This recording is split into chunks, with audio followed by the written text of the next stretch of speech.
Приветствую всех на канале Пчеловодство и природа. Мне в комментариях часто задают вопросы по поводу украинского лежака. Лежака на узко-высокую рамку. Значит, рамка украинская, размер ее 300 на 435 миллиметров. Значит, что собой представляет такой улей-лежак? Ну, я такой улей-лежак делаю каркасный. Значит, внутри у меня каркас идет. Изготовление такого лежака показано в предыдущих видео. Только там изготовление на додановскую рамку. Такой же лежак, но на додановскую рамку. Значит, что собой он представляет? Основание, там каркас 40 на 40 миллиметров брус. Изнутри оббивается фанерой, ну в данном случае тут 8 миллиметров, желательно чтобы было 10 миллиметров, для того чтобы тут было нормальное расстояние между самой фанерой, боковушкой и краем этой рамки. Где-то должно быть расстояние около 8 миллиметров. Тут у меня чуть больше. Чуть больше пчелки тогда застраивают здесь воском. Вот, поэтому желательно фанеру вот эту брать 10 миллиметров. Значит, еще раз, внутри оббито боковушки со всех сторон фанерой. Днище тоже фанера. Днище фанера. Тоже порядка там где-то 8 миллиметров.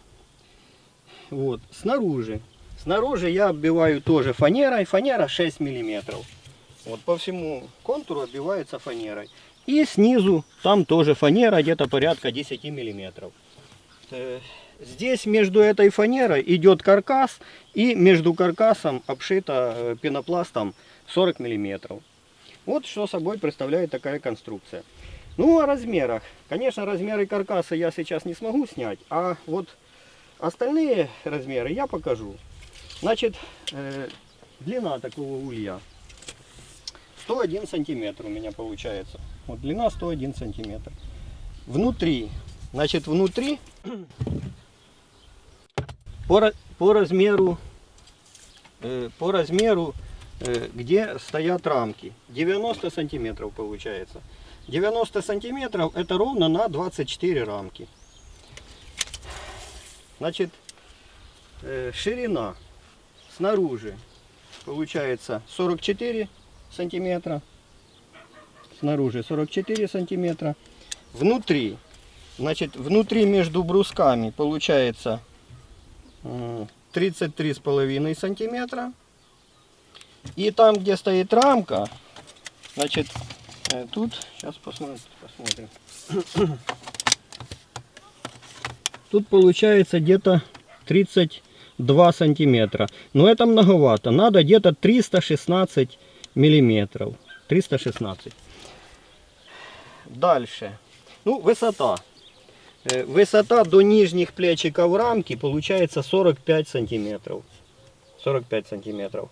Общая высота внутренняя, значит, получается 52 сантиметра где-то. 52 сантиметра. Значит, здесь высота по наружу 56 сантиметров.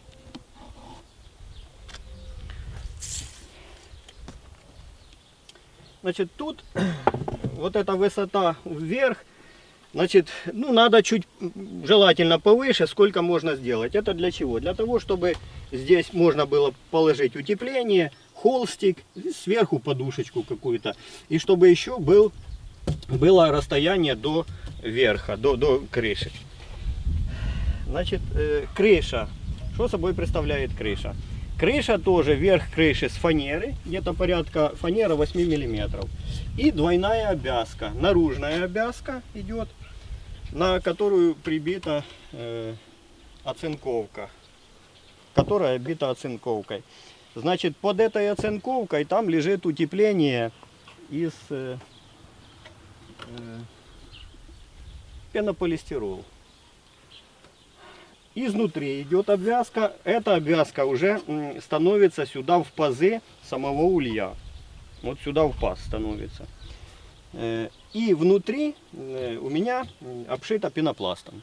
Пенопласт здесь 2 сантиметра, двоечка. Ну, в принципе, Вот вкратце все. Дальше по поводу литков.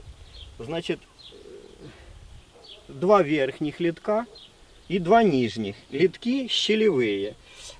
Лучше посмотреть, конечно, с той стороны. Улья. Литки щелевые. Ну, верхний непосредственно под нижней планочкой, там порядка 2 сантиметров внизу. Ну, а нижний на уровне днища сделан. И есть еще боковой литочек. Значит, для чего боковой литочек? Если есть необходимость для облета молодой матки, то я ставлю вот такую сплошную перегородку. И сюда можно, ну, 2-3 рамки где-то поместить. Вот. И маточка может тут облетаться, некоторое время жить. Вот. Можно поставить здесь посередине перегородку. И тоже семью эту, допустим, сделать, если живет семья, сделать отводок. Вот. А здесь сюда подсадить молодую матку. Некоторое время 2 матки могут работать. Затем эти семьи объединить на главный медосбор. Но это все согласно технологии. Вот такая возможность есть. Значит, ну, литки показать с той стороны. Да, еще по поводу крыши. Обязательно в крыше должны быть хорошие вентиляционные отверстия. Вентиляционные отверстия в таком улье, значит, эти отверстия должны быть чем больше по диаметру. Ну, тут у меня они круглые, поэтому я их побольше попрорезал. Можно делать щелевые, тогда вот они должны быть подлиннее.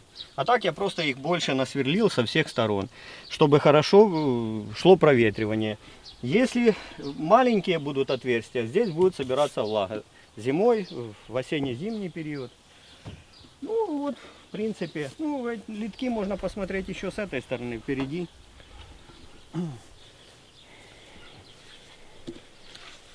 Значит, основные литки тут у меня регулируются такими щелевыми заградителями.